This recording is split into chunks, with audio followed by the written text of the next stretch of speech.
Pada musim semi tahun 1993 di atas panggung megah kontes Puteri Indonesia Jawa Barat yang saat itu menjadi sorotan utama berdirilah seorang perempuan. Saat sorot lampu putih menyinari siluet tubuhnya, semua mata penonton serentak tertuju padanya. Perempuan itu Ayu Lestari yang berhasil merebut mahkota kemenangan pada musim gugur tahun yang sama, menikah dengan keluarga terpandang di Bogor. Para tetangga berbisik-bisik mengatakan bahwa menantu secantik itu sungguh beruntung, nasibnya pasti akan secerah bunga yang mekar. Namun 2 tahun kemudian Ayu meninggalkan rumah itu tanpa sepatah kata pun dan tak pernah kembali.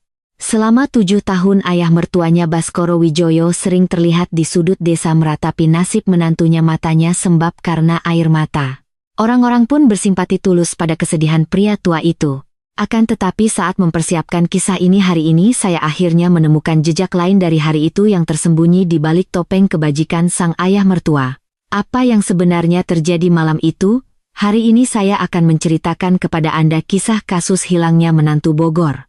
Sebelum memulai, mohon dukung kami dengan menekan tombol subscribe dan like. Silakan tinggalkan komentar dari kota mana Anda menonton dan kami akan menyapa Anda satu persatu. Kisah ini dimulai. Channel yang mengupas misteri dan kisah nyata. Insiden masa lalu TKP yang tak terlupakan, cerita yang tersembunyi di baliknya hingga teka-teki yang belum terpecahkan. Kebenaran misteri yang terungkap setiap minggu. Subscribe sekarang dan mari kita selidiki bersama. Pada musim semi 1993, babak penyisihan regional Puteri Indonesia Jawa Barat yang diadakan di sekitar Bandung terasa lebih panas dari tahun-tahun sebelumnya.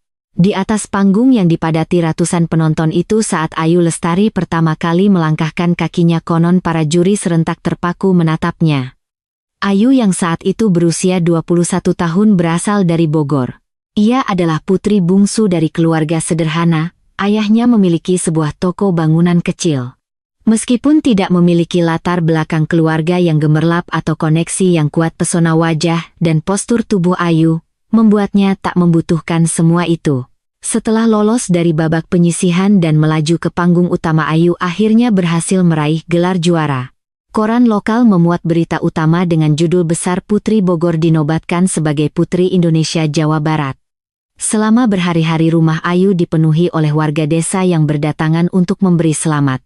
Namun tak seorang pun menyangka bahwa panggung gemerlap itu akan menjadi titik awal yang mengubah hidup Ayu Lestari sepenuhnya. Pada musim gugur tahun itu, sebuah lamaran datang untuk Ayu. Pria itu adalah Bima Wijoyo, putra tunggal dari keluarga Wijoyo yang cukup terkenal di seluruh Bogor. Bima yang saat itu berusia 26 tahun adalah lulusan sebuah universitas di Jakarta dan sedang belajar bisnis di perusahaan konstruksi milik ayahnya Baskoro Wijoyo. Baskoro Wijoyo adalah seorang tokoh yang telah mengumpulkan kekayaan yang cukup besar melalui bisnis pengembangan lahan dan konstruksi di wilayah Bogor. Di mata masyarakat setempat ia dikenal sebagai orang tua yang masih muda namun sangat dermawan. Cerita tentangnya yang menyumbang untuk membangun balai warga baru di sudut desa hingga rumor bahwa ia diam-diam membiayai sekolah anak-anak dari keluarga tidak mampu sudah menjadi rahasia umum. Orang tua Ayu Lestari awalnya ragu. Mereka khawatir jika putri mereka menikah dengan keluarga yang terlalu kaya, ia justru akan merasa tertekan dan kesulitan. Namun seorang ibu dari lingkungan sekitar yang menjadi mak comblang berulang kali meyakinkan mereka, mengatakan betapa baiknya Baskoro Wijoyo dan bagaimana ia akan menyayangi menantunya seperti anak perempuannya sendiri. Akhirnya orang tua Ayu pun merestui pernikahan itu. Pada November 1993. Keduanya melangsungkan pernikahan di sebuah gedung resepsi di Bogor. Konon tamu yang hadir lebih dari 300 orang. Makanan dan souvenir yang disediakan oleh pihak keluarga mempelai pria melimpah ruah dan orang tua Ayu berulang kali mengucapkan terima kasih atas kemurahan hati besan mereka. Demikianlah Ayu Lestari menjadi menantu keluarga Wijoyo. Rumah pengantin baru mereka berada di gang sebelah rumah mertuanya. Ayah mertuanya Baskoro Wijoyo disebut-sebut sering mengantarkan buah-buahan dan lauk pauk untuk menantunya 2 hingga 3 kali seminggu. Di mata para tetangga, Baskoro Wijoyo adalah sosok ayah mertua idaman. Sampai-sampai muncul ungkapan bahwa ia adalah ayah mertua yang tak henti-hentinya memuji menantunya. Di awal pernikahan Ayu menjalani hidupnya dengan tenang dan tekun. Ia aktif di kegiatan PKK setempat dan setia melayani suaminya Bima Wijoyo. Suaminya adalah tipe pria pendiam tetapi bukan orang jahat. Hanya saja karena kesibukan pekerjaan ia sering pulang larut malam. Pada saat-saat seperti itu Ayu sering kali makan malam di rumah mertuanya sebelum pulang. Ibu mertuanya Retno Sari adalah seorang wanita yang pendiam dan tak banyak bicara. Suasana di rumah itu lebih sering dikendalikan oleh Baskoro Wijoyo. Di meja makan Baskoro lah yang selalu memimpin percakapan, yang pertama kali menawarkan lauk kepada menantunya dan yang selalu membuat suasana menjadi ceria.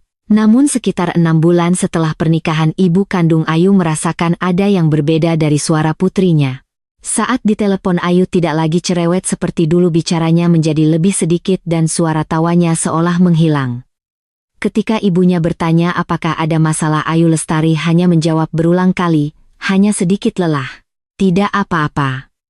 Ibunya mengira itu hanyalah kesulitan biasa dalam beradaptasi dengan kehidupan pernikahan dan tidak terlalu memikirkannya. Namun sekitar waktu itu seorang ibu tetangga yang sama-sama aktif di PKK dengan Ayu menyaksikan sebuah pemandangan aneh. Saat itu sudah lewat pukul 9 malam di halaman rumah keluarga Wijoyo. Ayu Lestari dan ayah mertuanya Baskoro Wijoyo terlihat sedang berbicara dengan suara lirih. Dari kejauhan suaranya tidak terdengar, tetapi ia mengatakan bahwa ekspresi wajah Ayu tampak sangat kaku dan tegang. Ibu itu berpikir itu bukan hal besar dan berlalu begitu saja. Namun jika direnungkan kembali, pemandangan itulah yang menjadi retakan pertama dalam kisah ini. Semua orang mengatakan Baskoro Wijoyo adalah ayah mertua yang baik. Mereka bilang ia adalah orang tua paling bijaksana di desa itu. Lalu mengapa malam itu ekspresi wajah menantunya begitu kaku? Memasuki musim semi 1994, kehidupan sehari-hari Ayu Lestari dari luar tampak masih tenang. Hari-harinya diisi dengan rutinitas berbelanja, memasak dan mengantar suaminya berangkat kerja. Namun orang-orang yang mengamatinya dari dekat mengatakan hal yang sama, wajah cerianya yang dulu sudah tidak ada lagi. Ibu Wati yang akrab dengan Ayu di kegiatan PKK mengingat masa itu seperti ini. Setiap kali Ayu datang ke pertemuan dia selalu tersenyum. Tapi senyumnya itu terlihat seperti menyimpan beban. Matanya tidak ikut tersenyum. Suatu kali Ibu Wati pernah bertanya secara halus kepada Ayu apakah ada masalah dengan mertuanya.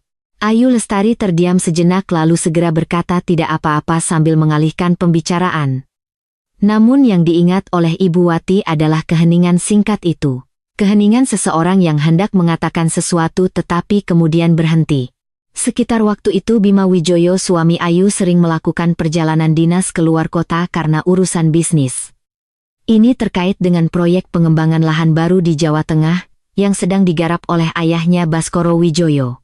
Dalam seminggu ia bisa 3-4 hari tidak di rumah. Selama periode itu Ayu Lestari menghabiskan sebagian besar malamnya sendirian atau makan di rumah mertuanya sebelum pulang. Orang-orang di sekitar menganggap itu sebagai bukti lain betapa ayah mertuanya sangat perhatian. Mereka berkata Baskoro khawatir menantunya sendirian, jadi ia selalu memintanya untuk makan malam di sana. Namun tepat pada masa inilah terjadi satu hal yang aneh. Adi Purnomo, adik laki-laki Ayu Lestari, datang ke Bogor untuk mengunjungi kakaknya dan menyaksikan sebuah pemandangan yang ganjil. Ketika Adi datang tanpa memberitahu, ia berpapasan dengan Baskoro Wijoyo di depan rumah. Menurut Adi, ekspresi Baskoro seketika menjadi kaku sebelum akhirnya tersenyum cerah dan menyapanya. Adi saat itu tidak terlalu memikirkannya, tetapi kemudian ia berkata, itu bukan senyum karena senang, melainkan senyum karena terkejut. Hari itu saat bertemu dengan kakaknya, Adi melihat Ayu Lestari tampak sangat kurus. Ketika adiknya bertanya, apakah ada masalah, Ayu menjawab, akhir-akhir ini aku tidak bisa tidur nyenyak. Ia tidak menjelaskan alasannya. Ketika Adi terus mendesak, Ayu justru mengalihkan pembicaraan dan bertanya apakah adiknya sudah makan. Adi kemudian mengatakan kepada polisi dalam penyelidikan bahwa tatapan mata kakaknya saat itu seperti sedang menahan sesuatu. Pada Juni 1994 terjadi satu insiden lagi. Ayu Lestari untuk pertama kalinya tidak hadir di pertemuan PKK. Tanpa pemberitahuan ia prosto tidak muncul. Ibu Wati merasa khawatir dan menelepon ke rumah Ayu. Panggilan itu dijawab oleh Baskoro Wijoyo. Ia mengatakan bahwa Ayu sedang tidak enak badan dan ia sedang merawatnya dengan baik. Ibu Wati merasa aneh tetapi ia menganggapnya sebagai tindakan seorang ayah mertua yang perhatian dan tidak memikirkannya lebih jauh. Namun 3 hari kemudian, saat bertemu langsung dengan Ayu Lestari, Ibu Wati terkejut.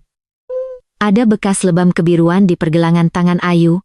Ketika Ibu Wati bertanya apa yang terjadi, Ayu hanya tertawa dan berkata ia terbentur pintu. Ibu Wati merasa tawa itu terlalu alami yang justru membuatnya semakin curiga. Rasanya seperti tawa yang sudah terbiasa dari seseorang yang sudah lama menyembunyikan sesuatu. Malam itu Ibu Wati menceritakan hal ini kepada suaminya. Suaminya menasihatinya untuk tidak ikut campur urusan rumah tangga orang lain dan Ibu Wati pun akhirnya melupakannya. Pada pertengahan tahun 90-an suasana saat itu memang menganggap masalah dalam keluarga harus diselesaikan di dalam keluarga itu sendiri. Opsi untuk melapor ke pihak berwajib tidak ada dalam benak kebanyakan orang. Ayu Lestari tidak pernah menceritakan kebenaran tentang lebam itu kepada siapapun. Dan 3 bulan setelah itu retakan lain muncul dalam kehidupannya. Kali ini suaminya Bima Wijoyo yang merasakannya. Ia menyadari bahwa istrinya selalu menghindari tatapan mata setiap kali topik tentang rumah mertuanya muncul. Bima bertanya kepada istrinya apakah ada sesuatu yang membuatnya tidak nyaman. Ayu Lestari menjawab tidak ada apa-apa. Bima Wijoyo percaya pada jawaban itu. Ia berpikir karena ayahnya adalah orang yang sangat baik istrinya pasti merasa nyaman. Betapa besarnya kesalahpahaman itu baru ia sadari jauh di kemudian hari. Apa yang sebenarnya terjadi di dalam keluarga ini, bekas lebam ekspresi kaku dan keheningan yang tak bisa diungkapkan kepada siapapun. Memasuki musim gugur 1994 ada satu perubahan kecil dalam kehidupan Ayu Lestari. Ia mulai bepergian keluar rumah sendirian. Alasannya adalah untuk berbelanja atau berjalan-jalan tetapi di mata orang sekitar kepergiannya tampak memiliki tujuan tertentu. Langkah kakinya cepat dan ia seringkali melihat sekeliling. Sekitar waktu itu ada satu tempat yang sering ia kunjungi, sebuah toko alat tulis kecil di pusat kota Bogor. Pemilik toko Ibu Endang mengingat Ayu Lestari datang beberapa kali untuk membeli kertas surat. Melihat menantu cantik itu memilih kertas surat, ia bertanya untuk siapa surat itu ditulis tetapi Ayu hanya tersenyum. Ibu Endang mengatakan bahwa saat itu, tangan Ayu yang sedang memilih kertas surat sedikit gemetar, bukan gemetar karena kedinginan melainkan gemetar karena gugup. Saat itu tak ada yang tahu untuk siapa surat itu ditujukan. Namun setelah penyelidikan dimulai, ibu kandung Ayu Lestari mengungkapkan satu fakta penting kepada polisi. Pada September 1994 ia menerima sepucuk surat dari putrinya. Isinya singkat, "Bu, aku baik-baik saja. Jangan khawatir." Namun di baris terakhir ada kalimat seperti ini.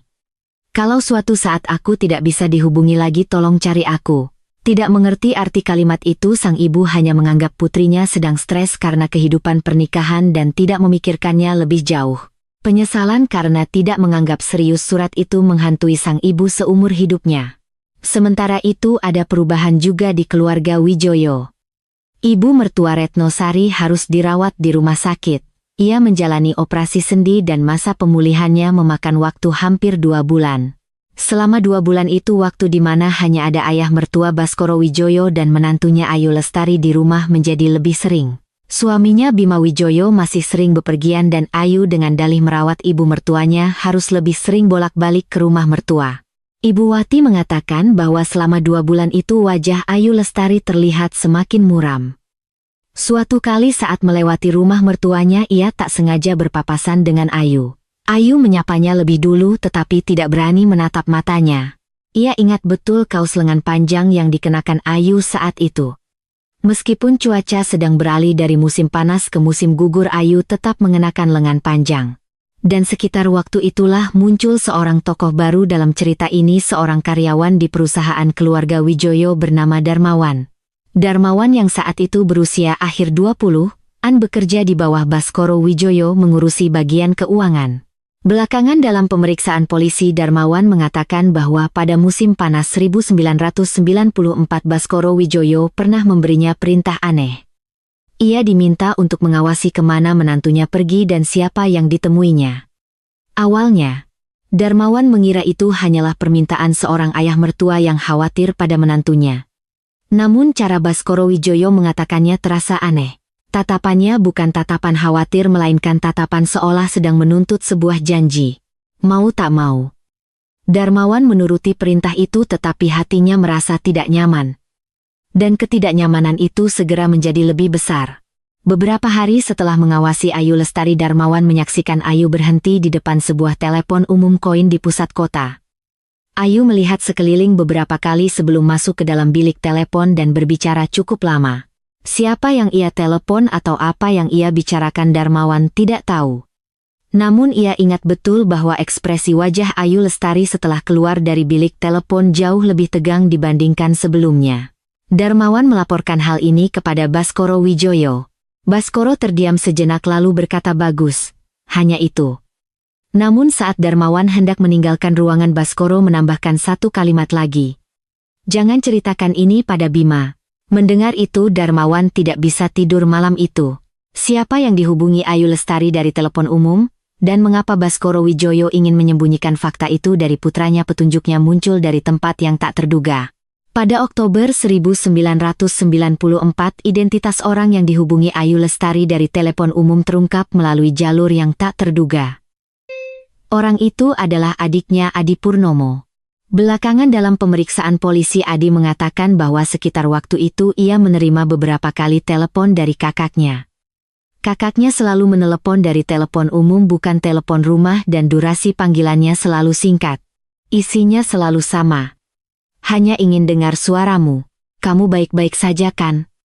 Namun, ada satu panggilan yang diingat betul oleh Adi.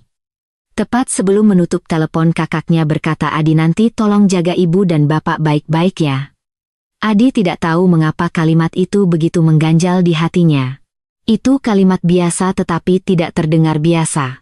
Sekitar 3 minggu setelah panggilan itu, pada awal November 1994, Ayu Lestari tiba-tiba mengunjungi rumah orang tuanya. Kunjungan itu tanpa pemberitahuan. Ibunya senang melihat wajah putrinya setelah sekian lama, tetapi ia langsung menyadari ada yang tidak beres dengan kondisi putrinya. Wajahnya sangat kuyu dan ia hampir tidak menyentuh makanannya. Ketika ibunya mendesak bertanya apa yang terjadi, Ayu Lestari untuk pertama kalinya membuka mulutnya, "Bu, boleh aku tinggal di sini sebentar?" Hanya itu. Ibunya tentu saja mengizinkan. Namun malam itu telepon berdering dari ayah mertuanya, Baskoro Wijoyo. Ia bertanya apakah Ayu ada di sana, mengatakan ia menelepon karena khawatir. Suaranya terdengar sangat ramah. Ibu Ayu tidak menaruh curiga apapun pada suara ramah itu. Ia menganggapnya sebagai telepon dari seorang ayah mertua yang khawatir pada menantunya. Dan ia pun mengatakan bahwa putrinya ada di sana dan sepertinya akan menginap beberapa hari. Setelah menutup telepon, saat ibunya memberitahu Ayu bahwa ayah mertuanya menelepon, wajah Ayu Lestari seketika pucat pasi. Malam itu Ayu akhirnya tidak jadi menginap di rumah orang tuanya. Keesokan paginya ia berkemas dan berkata akan pulang. Ibunya mencoba menahannya untuk tinggal beberapa hari lagi, tetapi Ayu menggelengkan kepala. Ia hanya berkata ada urusan di rumah mertua dan pergi.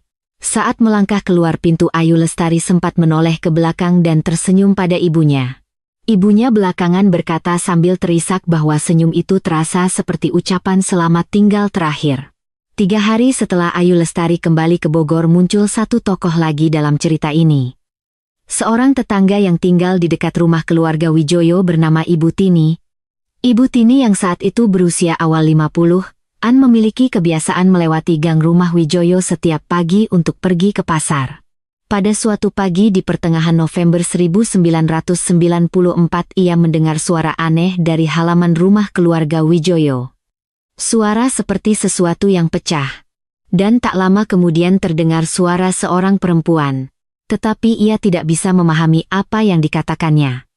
Ibu Tini berhenti sejenak dan mencoba mendengarkan, tetapi suasana kembali hening dan ia pun berlalu begitu saja. Saat itu ia hanya berpikir mungkin ada piring atau sesuatu yang pecah. Namun tepat pada hari itu Ibu Wati yang bertemu dengan Ayu Lestari belakangan mengingat satu hal lagi. Pipi kanan Ayu hari itu terlihat sangat kemerahan. Ketika Ibu Wati bertanya mengapa, Ayu hanya berkata itu karena terkena angin. Ibu Wati mengenang. Untuk angin bulan November, pipi itu terlalu merah di satu sisi saja. Di tengah semua ini di manakah sang suami Bima Wijoyo? Ia masih berada dalam perjalanan dinas di Jawa Tengah. Namun secara kebetulan tepat pada malam itu Bima Wijoyo mengalami kecelakaan tak terduga di lokasi dinasnya. Saat memeriksa lokasi proyek, ia terpeleset dan pergelangan kakinya terkilir. Bukan cedera serius tetapi membuatnya sulit untuk bergerak. Bima menelepon istrinya tetapi tidak ada yang mengangkat. Ia menelepon ke rumah mertuanya dan Baskoro Wijoyo yang menjawab. Mengatakan bahwa Ayu sudah tidur lebih awal. Bima Wijoyo percaya begitu saja. Belakangan saat para penyelidik menyusun kronologi waktu ini mereka memperhatikan satu fakta. Selama 3 hari Bima Wijoyo terdampar di lokasi dinasnya karena pergelangan kakinya cedera tidak ada seorang pun yang ingat melihat Ayu Lestari. Baik tetangga anggota PKK maupun keluarga kandungnya tidak ada yang mengaku melihat Ayu selama 3 hari itu. Saat itu tak ada yang tahu bahwa 3 hari itu akan menjadi waktu yang paling krusial dalam kasus ini. Setelah 3 hari berlalu, dan Bima Wijoyo kembali ke Bogor, Ayu Lestari ada di rumah. Meja makan sudah disiapkan dan rumah tampak bersih. Ketika suaminya bertanya bagaimana keadaan pergelangan kakinya, Ayu menunjukkan kekhawatiran seperti biasa. Di mata Bima Wijoyo istrinya tampak seolah tidak terjadi apa-apa. Namun malam itu di tempat tidur Bima Wijoyo menemukan sesuatu yang aneh. Ada bekas cakaran panjang di lengan istrinya. Ketika Bima bertanya apa itu, Ayu berkata ia dicakar kucing. Bima menjawab, "Tapi kita tidak punya kucing," dan Ayu terdiam sejenak sebelum mengubah ceritanya mengatakan ia memegang kucing di halaman rumah mertua. Bima Wijoyo tidak bertanya lebih jauh. Itulah batas kemampuannya sebagai seorang suami. Menjelang akhir tahun 1994 Ayu Lestari diam-diam mulai melakukan satu hal. Ia mendatangi sebuah kantor hukum di pusat kota Bogor. Mbak Susan yang saat itu bekerja sebagai staf administrasi di kantor hukum tersebut belakangan mengingat Ayu Lestari saat dimintai keterangan oleh polisi. Ia mengingatnya karena wajahnya sangat cantik. Ketika ditanya apa yang ditanyakan Ayu, Mbak Susan menjawab, dia bertanya tentang prosedur perceraian. Terutama, ia bertanya dengan detail tentang bagaimana prosesnya jika keluarga pihak suami memiliki banyak harta. Mbak Susan menyarankan Ayu untuk berkonsultasi dengan pengacara tetapi Ayu menolak mengatakan ia hanya sekadar mencari informasi lalu pergi. Saat itulah terungkap bahwa Ayu Lestari sedang mempertimbangkan perceraian. Namun masalahnya adalah kemungkinan besar Baskoro Wijoyo sudah mengetahuinya. Menurut kesaksian Darmawan tepat pada masa itu Baskoro Wijoyo pernah memberinya permintaan aneh lagi. Ia bertanya apakah Darmawan punya kenalan di kantor-kantor hukum di Bogor. Saat itu Darmawan mengira itu terkait urusan bisnis. Namun jika dipikir-pikir lagi, ia menambahkan bahwa sepertinya Baskoro Wijoyo sudah mengetahui pergerakan menantunya. Tahun baru 1995 pun tiba. Ayu Lestari merayakan lebaran tahun itu di rumah mertuanya. Ibu kandungnya mengingat bahwa bahkan di hari raya pun suara Ayu tidak terdengar ceria. Dalam percakapan telepon Ayu sempat berkata bahwa sepertinya tahun ini akan ada hal baik yang terjadi. Ibunya merasa lega mendengarnya mengira itu adalah sebuah harapan. Namun jika direnungkan sekarang kalimat itu kemungkinan besar bukanlah harapan melainkan sebuah tekad. Wujud dari tekad itu terungkap pada Februari 1995. Ayu Lestari menghubungi seorang kenalan lama, seorang rekan sesama kontestan dari ajang Putri Indonesia. Namanya Rina Hapsari yang saat itu memiliki sebuah usaha butik kecil di Jakarta. Rina Hapsari mengaku senang sekaligus khawatir saat menerima telepon mendadak dari Ayu Lestari. Selain karena sudah lama tidak berkomunikasi, isi pembicaraannya juga lebih aneh lagi. Permintaan Ayu hanya satu, "Apakah kamu tahu tempat yang bisa aku tinggali sementara di Jakarta?" Rina Hapsari tentu saja mengiyakan. Ia mengatakan ada sebuah kamar kos kecil di dekat butiknya dan Ayu bisa datang kapan saja jika butuh. Ayu Lestari mengucapkan terima kasih dan menutup telepon. Setelah panggilan itu Rina tidak pernah lagi mendengar kabar dari Ayu hingga beberapa waktu kemudian ia mendengar berita bahwa Ayu telah hilang. Ayu Lestari sedang bersiap untuk pergi ke suatu tempat. Ia melakukannya diam-diam. Kantor hukum telepon umum kenalan di Jakarta. Lalu mengapa pada akhirnya ia tidak berhasil pergi? Atau benarkah ia tidak berhasil pergi? Malam yang menyimpan jawaban itu sudah di depan mata. 13 Maret 1995 adalah hari terakhir Ayu Lestari terlihat. Pagi itu ia bangun lebih awal dari biasanya. Suaminya Bima Wijoyo hari itu juga bersiap untuk perjalanan dinas dan berangkat dari rumah subuh-subuh. Ayu mengantar suaminya lalu sarapan sendirian. Tetangganya Ibu Tini mengatakan ia berpapasan dengan Ayu Lestari di gang pagi itu. Ayu menyapanya lebih dulu tetapi ekspresinya luar biasa tenang. Seperti wajah seseorang yang telah melepaskan semua bebannya. Sekitar pukul 10 pagi, Ayu Lestari pergi keluar. Ia hanya membawa sebuah tas tangan kecil. Pemilik toko alat tulis Ibu Endang melihatnya hari itu. Ayu melewati depan tokonya dan sempat melirik ke dalam. Ia tidak masuk, hanya tatapan mereka bertemu sejenak. Ketika Ibu Endang melambaikan tangan, Ayu pun membalas dengan senyuman tipis dan mengangkat tangannya. Ibu Endang mengatakan itulah kali terakhir ia melihat Ayu Lestari. Ayu tidak kembali hingga lewat pukul 2 siang. Bahkan saat malam tiba ia tak kunjung pulang. Malam harinya ketika suaminya Bima Wijoyo menelepon ke rumah dari tempat dinasnya tidak ada yang menjawab. Bima menghubungi rumah mertuanya dan Baskoro Wijoyo berkata ia tidak tahu kemana Ayu pergi. Malam itu Bima tidak bisa tidur dan keesokan subuhnya ia kembali ke Bogor. Tidak ada yang berubah di dalam rumah. Perabotan masih di tempatnya, pakaiannya masih utuh, buku tabungannya juga masih ada. Hanya satu hal yang hilang, sebuah cermin tangan kecil yang biasa Ayu simpan di dalam laci. Awalnya Bima tidak menganggapnya serius. Ia berpikir istrinya hanya sedang keluar dan akan segera kembali. Namun sehari berlalu, 2 hari berlalu, Ayu Lestari tak kunjung pulang. Ketika Bima menghubungi rumah mertua Ayu, mereka juga mengatakan tidak ada kabar. Barulah saat itu Bima Wijoyo mendatangi kantor polisi. Hari itu tanggal 16 Maret 1995. Namun reaksi polisi tidak seperti yang diharapkan Bima. Saat itu laporan orang hilang seringkali diklasifikasikan sebagai kasus kabur dari rumah minggat, dan jika seorang perempuan dewasa dianggap pergi atas kemauannya sendiri, polisi enggan memulai penyelidikan. Petugas yang bertugas bertanya, apa habis bertengkar dengan istri dan menyuruhnya menunggu beberapa hari. Bima merasa frustrasi tetapi tidak bisa berbuat apa-apa. Sementara itu tingkah laku ayah mertuanya Baskoro Wijoyo menjadi sorotan. Malam hari setelah Bima pulang dari kantor polisi, Baskoro memanggil putranya. Ia berkata, sepertinya Ayu pergi sendirian. Akhir-akhir ini dia terlihat tertekan. Mungkin beberapa hari lagi dia akan menghubungimu. Saat mendengar perkataan ayahnya, Bima merasa ada yang aneh. Ayahnya terlalu tenang. Dalam situasi di mana menantunya hilang, ia tampak tidak khawatir sama sekali. Tepat pada hari itu Darmawan menyaksikan pemandangan aneh di kantor Baskoro Wijoyo. Ia melihat Baskoro membawa setumpuk dokumen menuju tempat pembakaran di belakang kantor. Ketika Darmawan bertanya dokumen apa itu, Baskoro hanya menjawab dokumen-dokumen lama. Darmawan tidak berhasil melihat apa isi dokumen itu. Namun karena merasa penasaran, ia diam-diam mengintip ke tempat pembakaran dan hanya menemukan abu yang sudah hangus. Apakah Ayu Lestari benar-benar pergi atas kemauannya sendiri? Atau adakah seseorang yang membuatnya pergi selamanya? Dokumen yang telah menjadi abu itu mungkin menyimpan jawabannya. April 1995.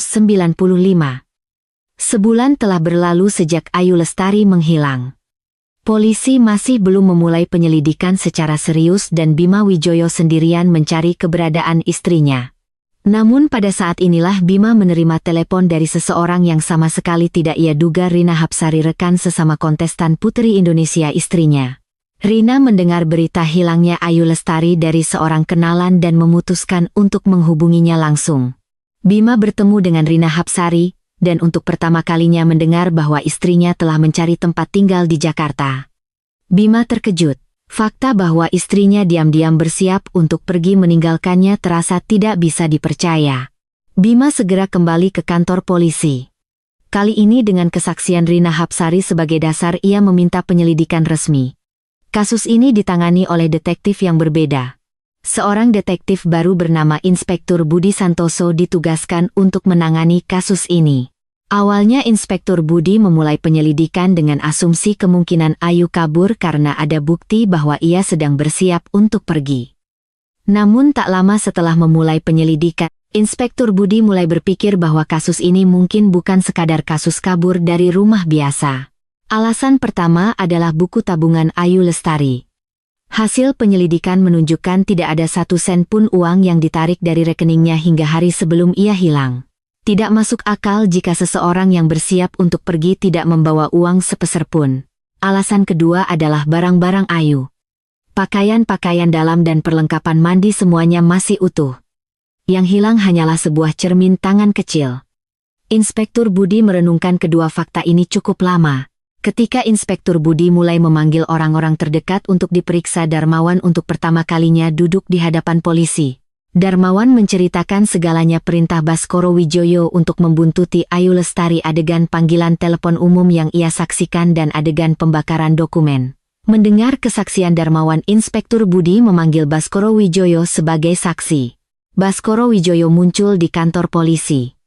Berpakaian rapi dengan ekspresi tenang ia duduk di hadapan detektif. Ketika Inspektur Budi bertanya, apakah ia tahu sesuatu tentang keberadaan menantunya, Baskoro menjawab ia tidak tahu. Ia bahkan berkata dengan suara bergetar bahwa ia merasa bersalah karena tidak bisa menjaganya dengan baik saat menantunya terlihat tertekan. Ketika detektif menyinggung kesaksian Darmawan, ekspresi Baskoro sempat mengeras sejenak sebelum akhirnya tersenyum dan berkata, "Saya hanya menyuruhnya mengawasi karena saya khawatir tidak ada maksud buruk." Mengenai pembakaran dokumen, ia mengatakan itu hanyalah dokumen bisnis lama yang ia bereskan. Jawaban Baskoro Wijoyo terdengar masuk akal satu persatu dan tidak ada celah. Namun saat Baskoro hendak meninggalkan kantor polisi, Inspektur Budi menanyakan satu hal lagi. Pada tanggal 13 Maret malam dari jam berapa sampai jam berapa Anda berada di mana tepat pada hari terakhir Ayu Lestari terlihat? Baskoro Wijoyo mengatakan bahwa malam itu ia ada pertemuan Kamar Dagang dan Industri Kadin Bogor. Ia makan malam bersama para anggota dan baru pulang setelah pukul 10 malam. Ketika detektif memeriksanya, memang benar ada pertemuan Kadin malam itu dan Baskoro Wijoyo hadir.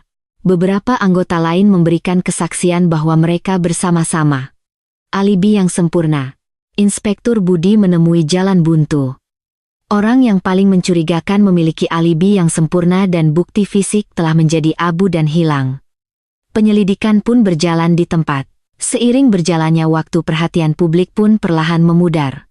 Namun Inspektur Budi tidak menyerah.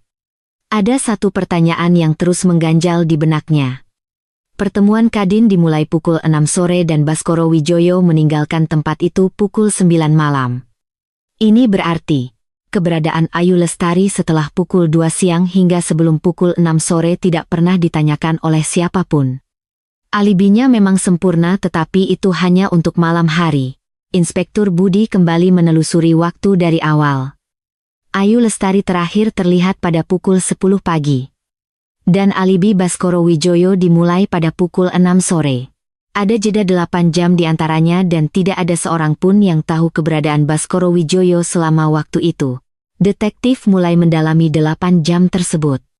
Pertama, ia memeriksa mobil Baskoro Wijoyo. Saat itu Baskoro mengendarai sebuah Toyota Corona berwarna biru dongker. Ketika detektif melacak catatan SPBU, ia menemukan satu fakta menarik. Pada sore hari tanggal 13 Maret mobil Baskoro tercatat mengisi bahan bakar di sebuah SPBU di dekat Cianjur, cukup jauh dari Bogor. Arahnya sama sekali berbeda dari lokasi pertemuan Kadin. Ketika detektif menanyakannya, Baskoro menjawab bahwa ia hanya sebentar mampir untuk melihat lahan terkait bisnis. Tidak ada cara mudah untuk memverifikasinya. Namun tepat pada saat inilah muncul seorang saksi yang sama sekali tidak terduga.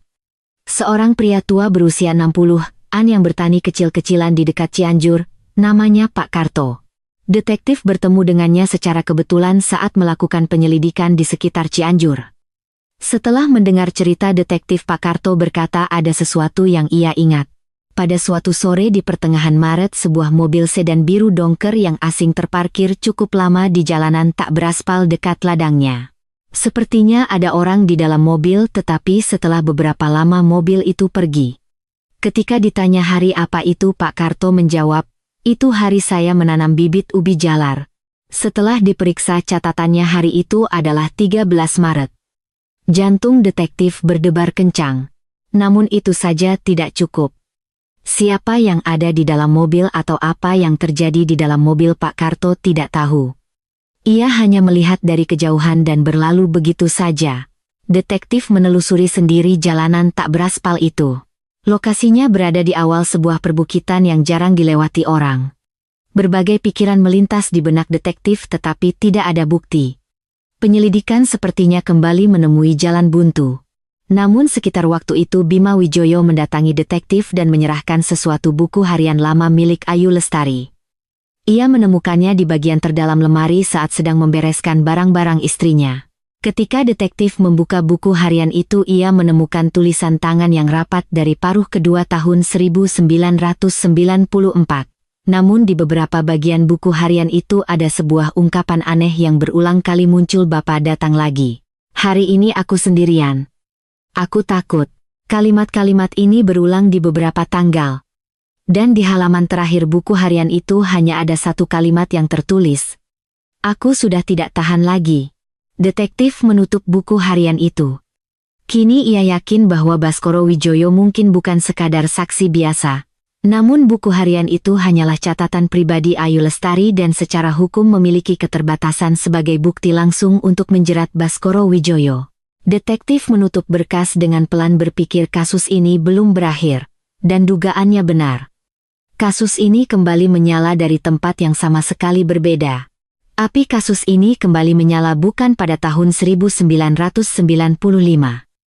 Melainkan 5 tahun kemudian pada musim gugur tahun 1999. Orang yang menyulut api itu bukanlah detektif atau keluarga korban melainkan Darmawan. Darmawan berhenti bekerja dari perusahaan Baskoro Wijoyo pada tahun 1996. Alasannya sederhana, ia tidak tahan lagi berada di dekat orang itu. Setelah keluar Darmawan memulai usaha interior kecil di Bandung dan kehidupannya mulai stabil. Namun pada musim panas 1999, Darmawan tak sengaja bertemu dengan seorang mantan rekan kerjanya. Saat minum-minum rekan kerjanya itu menceritakan hal aneh. Suatu kali saat ia lembur di kantor ia mendengar Baskoro Wijoyo berbicara di telepon dengan seseorang yang tidak dikenal dengan suara pelan. Dari percakapan itu ia mendengar kalimat ini, pihak sana tidak perlu khawatir. Tidak ada yang tahu. Mendengar itu Darmawan tidak bisa tidur. Bayangan Ayu Lestari kembali memenuhi pikirannya. Setelah berpikir selama beberapa hari Darmawan akhirnya menemui Inspektur Budi Santoso. Inspektur Budi saat itu sudah pindah ke departemen lain tetapi setelah mendengar cerita Darmawan ia segera mengambil kembali berkas terkait. Kasus hilangnya Ayu Lestari masih berstatus kasus yang belum terpecahkan. Kali ini detektif memulai penyelidikan dari arah yang berbeda. Ia mulai menelusuri kembali satu persatu orang-orang di sekitar Baskoro Wijoyo. Di tengah penyelidikannya ada satu nama yang menarik perhatiannya, Pak Subroto. Pak Subroto adalah seorang rekan bisnis lama Baskoro Wijoyo. Saat itu berusia pertengahan 50-an ia bekerja sebagai perantara jual beli tanah di wilayah Jawa Barat. Detektif mendatangi Pak Subroto awalnya hanya untuk memeriksa aliran dana bisnis Baskoro Wijoyo. Namun, dalam pertemuan itu muncul sebuah cerita yang sama sekali tidak terduga. Ketika detektif menyinggung kasus hilangnya Ayu Lestari, Pak Subroto terdiam sejenak lalu berkata, kalau soal itu saya juga punya cerita. Kesaksian Pak Subroto adalah sebagai berikut. Pada musim semi 1995 Baskoro Wijoyo mendatanginya dan bertanya tentang sebidang tanah di lereng bukit dekat Cianjur. Ketika ditanya tanah seperti apa, Baskoro menjawab itu adalah tanah yang sudah lama ia incar. Yang membuat Pak Subroto merasa aneh adalah tanah itu merupakan hutan lindung yang tidak bisa dikembangkan. Ia merasa aneh mengapa seorang pebisnis tertarik pada tanah yang tidak berguna dan hal itu membekas dalam ingatannya. Setelah memastikan lokasi tanah itu detektif hampir tidak bisa bernapas. Lokasinya berada tepat di dekat jalanan tak beraspal tempat Pak Karto melihat mobil sedan biru dongker yang asing. Detektif segera meminta penyelidikan mendalam terhadap hutan tersebut. Namun di sini penyelidikan kembali terhambat. Kepemilikan tanah itu rumit sehingga butuh waktu untuk mendapatkan surat perintah penggeledahan. Prosesnya menjadi lebih lama karena pengacara Baskoro Wijoyo ikut campur. Baskoro Wijoyo sepertinya sudah menyadari bahwa jaring penyelidikan sedang mengarah padanya. Ia mengerahkan seluruh jaringannya sebagai tokoh masyarakat, bahkan dikabarkan ia menghubungi kantor anggota DPR daerah. Di internal tim penyidik pun beredar kabar adanya tekanan dari luar. Di tengah tekanan itu, Inspektur Budi Santoso tidak menyerah untuk mendapatkan surat perintah penggeledahan, dan pada Desember 1999 surat perintah itu akhirnya dikeluarkan. Pada hari tim penyidik berangkat menuju Cianjur di manakah Baskoro Wijoyo berada, anehnya ia sedang makan malam di rumahnya di Bogor seolah tidak terjadi apa-apa. Ibu mertua Retno Sari makan dalam diam di samping suaminya sementara Bima Wijoyo tidak ada di sana. Ketika tim penyidik tiba di hutan itu dan mulai menggali, suasana menjadi hening. Tak lama kemudian seorang petugas mengangkat tangannya pertanda ada sesuatu yang ditemukan. Benda yang keluar dari tangan petugas itu adalah sepotong kain usang. Kain yang ditemukan dari dalam tanah itu telah lapuk dimakan waktu tetapi bentuknya masih tersisa. Itu adalah blus berwarna merah muda dengan motif bunga. Tim penyidik segera memulai penggalian secara intensif. Dan malam itu para petugas terdiam. Di bawah kain itu ditemukan kerangka manusia. Kerangka itu dikirim ke Pusat Laboratorium Forensik Polri untuk diidentifikasi secara mendalam. Jenis kelaminnya perempuan dengan perkiraan usia antara pertengahan 20-an hingga awal 30-an. Saat hilang Ayu Lestari berusia 25 tahun. Tim penyidik menghubungi keluarga kandung Ayu untuk mengambil sampel DNA. Butuh beberapa minggu hingga hasilnya keluar. Selama beberapa minggu itu Bima Wijoyo disebut-sebut menelepon detektif setiap hari. Suaranya terdengar semakin berat kenang sang detektif. Pada akhir Desember 1999 hasil tes DNA keluar. Tingkat kecocokannya 100%. Kerangka yang ditemukan di hutan Cianjur adalah milik Ayu Lestari. 4 tahun 9 bulan setelah ia dinyatakan hilang. Tim penyidik segera melakukan penangkapan darurat terhadap Baskoro Wijoyo. Konon Baskoro tetap tenang saat ditangkap. Ketika detektif memborgolnya dan membacakan haknya untuk diam, Baskoro berkata, "Saya tidak melakukan apa-apa." Suaranya bahkan tidak bergetar. Seiring berjalannya penyelidikan, kebenaran yang selama ini tersembunyi mulai terungkap satu persatu. Kesaksian Darmawan, buku harian catatan SPBU, kesaksian Pak Karto, hingga pertanyaan mencurigakan Baskoro Wijoyo tentang tanah kepada Pak Subroto, semua potongan puzzle itu mulai menyatu. Hasil penyelidikan menunjukkan skenario sebagai berikut. Baskoro Wijoyo sudah mengetahui bahwa Ayu Lestari sedang mempersiapkan perceraian. Ia khawatir jika menantunya pergi dan mengajukan gugatan cerai, selain pembagian harta, perilakunya juga akan terungkap ke publik. Kalimat "Bapak datang lagi" yang berulang kali muncul di buku harian Ayu Lestari menunjukkan bahwa Baskoro Wijoyo telah secara terus-menerus menekan dan mengancam menantunya. Pada sore hari tanggal 13 Maret, sebelum pertemuan Kadin dimulai, tim penyidik menyimpulkan bahwa Baskoro Wijoyo telah membawa Ayu Lestari dengan mobilnya menuju Cianjur selama beberapa jam. Dan sebelum pukul 6 sore ia telah menyelesaikan segalanya lalu muncul di pertemuan Kadin. Alibi itu telah direncanakan dengan cermat sejak awal. Persidangan dimulai pada tahun 2000. Baskoro Wijoyo terus menyangkal tuduhan. Bukti fisik langsung telah dibakar dan kesaksian para saksi lebih bersifat bukti tidak langsung. Persidangan berjalan alot. Pengacara Baskoro Wijoyo terus-menerus menyerang titik lemah kasus seperti penyebab kematian yang tidak jelas pada kerangka dan tidak adanya saksi mata langsung. Di kursi penonton, Bima Wijoyo dan keluarga kandung Ayu Lestari selalu hadir di setiap persidangan. Konon, Bima Wijoyo tidak pernah sekalipun menatap ayahnya selama persidangan. Pada tahun 2002 Baskoro Wijoyo divonis bersalah di pengadilan tingkat pertama. Hakim mempertimbangkan secara komprehensif konsistensi bukti-bukti tidak langsung dan isi buku harian korban. Baskoro Wijoyo mengajukan banding tetapi pada tahun 2003 putusan banding tetap menyatakan ia bersalah. Pria yang dikenal sebagai orang tua bijaksana di desanya itu mendengarkan putusan di pengadilan tanpa ekspresi.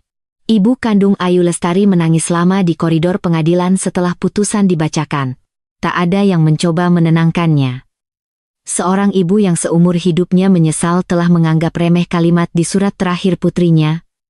Kalau suatu saat aku tidak bisa dihubungi lagi, tolong cari aku. Bima Wijoyo meninggalkan Bogor setelah putusan itu. Tidak ada yang tahu kemana ia pergi. Ibu mertua Retno Sari tidak mengatakan apa-apa selama persidangan.